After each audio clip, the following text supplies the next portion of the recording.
Quand on pense aux millionnaires, on se pose à chaque fois la question comment ils ont fait. Comment ils ont fait pour devenir si riches? Quelle est leur stratégie? Quel est leur secret pour investir et gagner autant d'argent? De manière d'ailleurs assez sereine. Il y a des milliardaires et millionnaires qui utilisent tout le temps le même secret. Ce secret, on va le voir, il est commun aussi bien pour Bernard Arnault qu'Arnaud Lagardère, que toutes ces familles ou ces individus qui sont riches. Et le but, c'est vraiment vous dévoiler la formule gagnante qu'utilisent ces millionnaires. Abonnez-vous à la chaîne, on va commencer tout de suite. Laissez un petit like, ça me fera extrêmement plaisir. La formule du succès financier est composée de 3 paramètres. Le premier paramètre, c'est l'argent et l'argent emprunté. Plus vous emprunterez de l'argent et plus finalement vous aurez de l'argent à disposition. Cet argent à disposition peut être un enrichissement à condition de bien le placer. On arrive au deuxième paramètre qui est le rendement. Il est primordial de faire un bon investissement puisque si vous placez une somme conséquente d'argent dans un véhicule, un produit qui a un énorme rendement, eh bien forcément ça fait une explosion économique. Et le troisième paramètre, c'est le temps. Plus vous commencerez tôt, plus vous aurez fait des investissements, plus vous aurez emprunté de l'argent, que vous aurez bien placé, et plus le temps sera passé, et plus votre enrichissement sera conséquent. C'est bien ces 3 paramètres que plein de milliardaires et millionnaires ont utilisés. Bernard Arnault, par exemple, son père était autrefois promoteur immobilier, il possédait beaucoup de biens immobiliers, une fortune estimée à environ 50 millions d'euros, et Bernard Arnault a transformé ce groupe-là pour en faire le groupe, ou l'un des groupes numéro 1 au monde, estimé à plusieurs milliards d'euros. Comment il a fait? Il a fait de la reprise d'entreprise notamment, en empruntant de l'argent pour acheter des sociétés. Donc il avait emprunté de l'argent, il a placé cet argent dans des produits très intéressants avec un rendement très conséquent.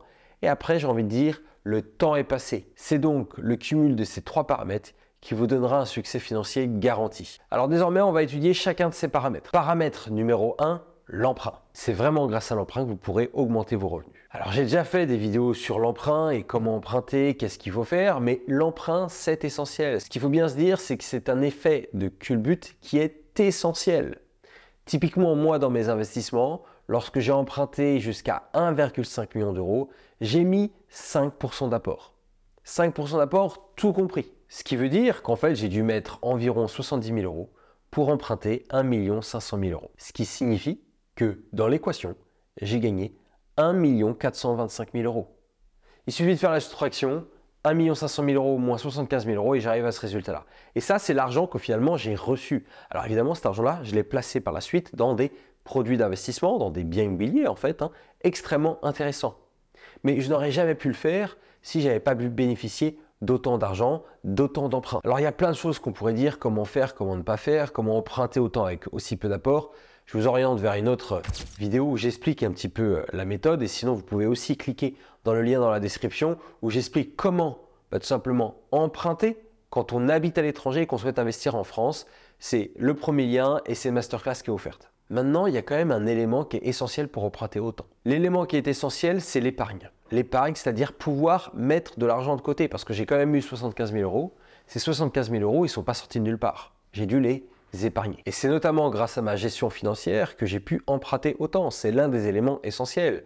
Face au banquier, je suis arrivé, j'ai envie de dire, et puis je lui ai montré que j'avais une excellente gestion financière où je mettais beaucoup d'épargne mensuellement, où j'avais un train de vie assez faible. Et donc, forcément, ça donne confiance parce qu'on sait qu'on peut prêter à une personne comme ça parce que si déjà elle gère bien ses finances, il n'y a aucune raison pour qu'elle ne gère pas bien ses investissements immobiliers et finalement l'argent emprunté. Ensuite vient le paramètre rendement. Rendement dans quoi? Évidemment, dans des biens immobiliers extrêmement intéressants, mais ça peut être également d'autres produits d'investissement.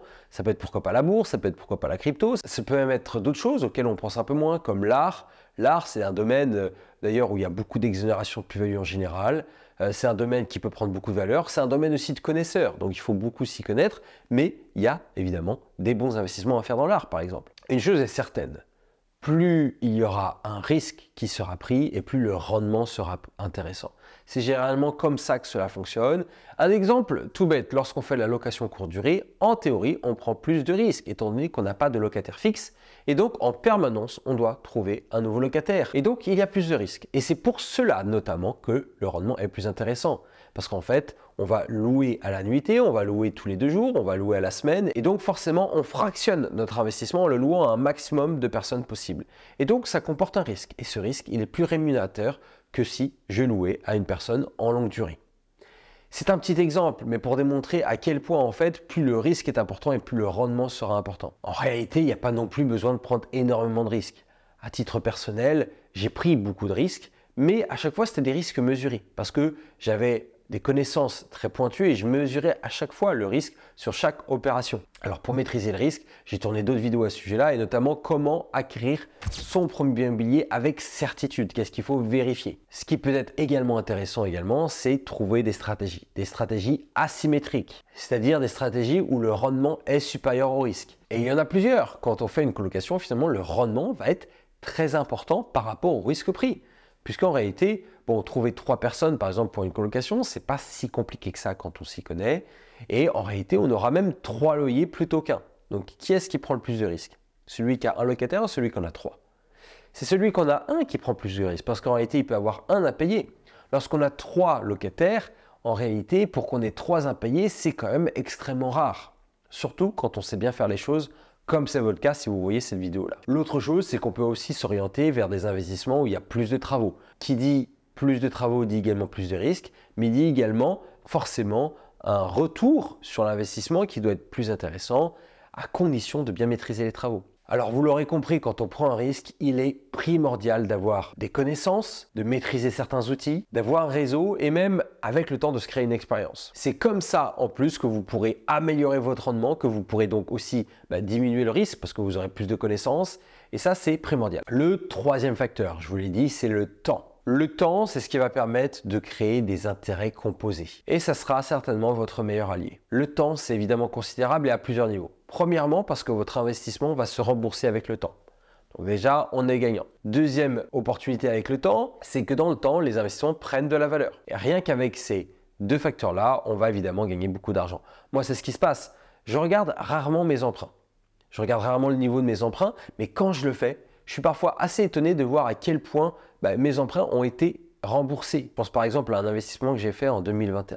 J'avais emprunté la somme de 199 €. On est aujourd'hui en 2024 quand je tourne cette vidéo, donc ça veut dire que ça fait 3 ans. Et au bout de 3 ans, j'ai déjà plus de 25 000 € qui ont été remboursés.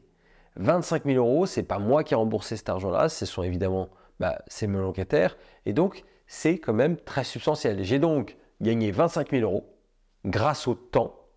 Et en plus, l'appartement a pris de la valeur. Aujourd'hui, il en vaut certainement entre 250 et 300 000 € alors que je ne l'ai payé que un peu moins de 200 000 €.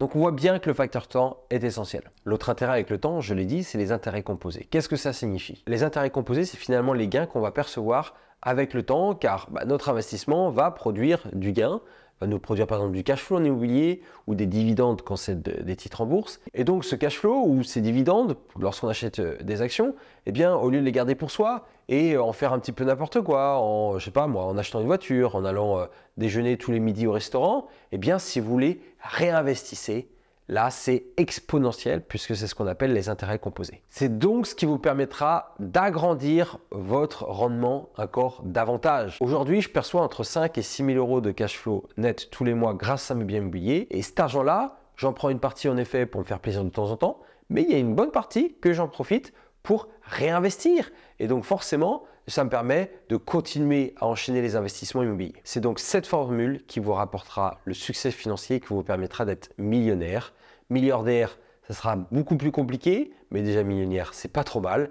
Et donc, c'est vraiment grâce à cela. Emprunter le plus possible, en épargnant le plus possible, en ayant une gestion saine, en plaçant cet argent dans des rendements très intéressants et tout simplement en attendant, grâce au temps. C'est ces 3 facteurs-là. Je vous encourage vivement à appliquer cela le plus rapidement possible. C'est ce que j'ai fait depuis 2016-2017 et mon patrimoine a explosé littéralement. Je suis parti avec de zéro en fait. Je possédais absolument aucun appartement. Ma famille n'avait aucun lien avec l'immobilier. Je n'avais pas vraiment beaucoup d'argent de côté et la valeur de mon patrimoine est passée de 0 à aujourd'hui proche des 6 millions d'euros. Laissez-moi un commentaire ou posez-moi les questions que vous avez pour me dire ce que vous avez pensé de cette vidéo. Si vous avez des questions par rapport à la formule du succès, si vous avez d'autres astuces, je suis évidemment preneur. Je vous invite une fois de plus à vous abonner, à mettre un petit like et je vous dis à la prochaine vidéo.